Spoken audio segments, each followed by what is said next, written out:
Hey, tree sprites. As we know, major traumatic events that happen to groups of people can affect the descendants of those people generations down the line. That, along with the familial intergenerational traumas and curses that we deal with. And as of now, Black women carry a lot of baggage in our bloodlines and in our DNA that manifests and shows itself up in our epigenetics. Our intergenerational patterns, the diseases and illnesses that we're prone to developing in the way that we respond to stress and anxiety. And that is on top of the stresses that we are dealing with currently today in our present lives right now. That being said, I want us to start to look at play, engaging in play with each other as a tool of both healing and creativity and revolution. This nation has always profited off of our stress, pain, trauma, and labor. There are more movies and media representations of Black women suffering and in pain than Black women happy and joyful. Remember, during chattel slavery, human traffickers and enslavers would actively hurt our ancestors for being joyful in themselves.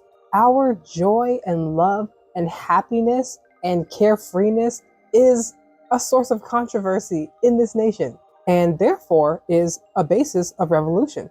I have literally had the experience of laughing in public, laughing and dancing in public with another Black woman, and an older white couple passed by us, and the man, the husband I assume, looks at us and says, "You are having way too much fun."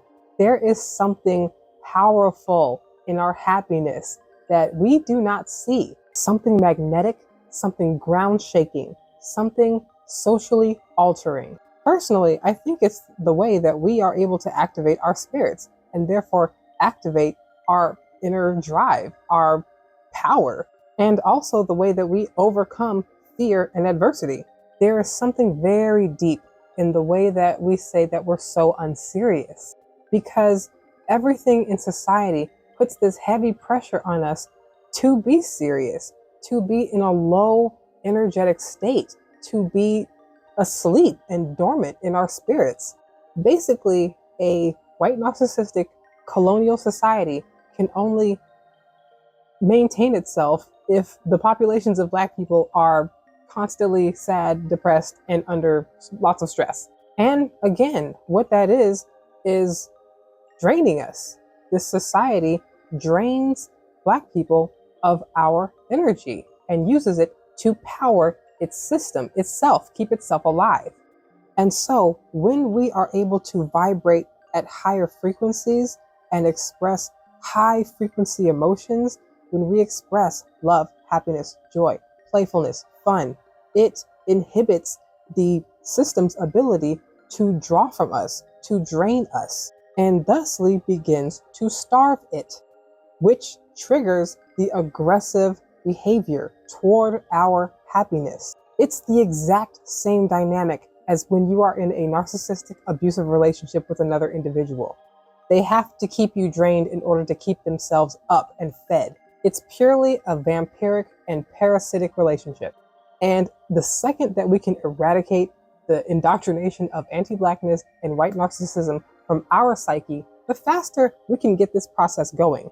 Right now, there are so many ways that we have begun to start to engage in play and imagination with each other. There are events like BlurredCon, a Black nerd convention, which I'm going to, DreamCon, another Black nerd convention, Black Fae Day, Black Mermaid Day, and many others, along with our usual family functions, cookouts, and dance parties. These spaces are where our imagination and creativity run wild. These spaces are where we are most capable of creating. Currently, I am developing a platform for Black women to come together and role play in a imaginary empire of Black women in a fantasy dimension. And if you've never engaged in role play or RP or LARPing, basically you role play a character that you create that lives in this world. Or you can roleplay your own self as a self-insert into this world. If you're into anime, you could treat it sort of like an isekai. So be on the lookout for that this month. No one is coming to help us, so we have to do this for ourselves. And this is nothing new. We've always had to create our own spaces. If you are thinking about creating a space for Black women or for Black people in general to be their most authentic selves, now is the time to do it.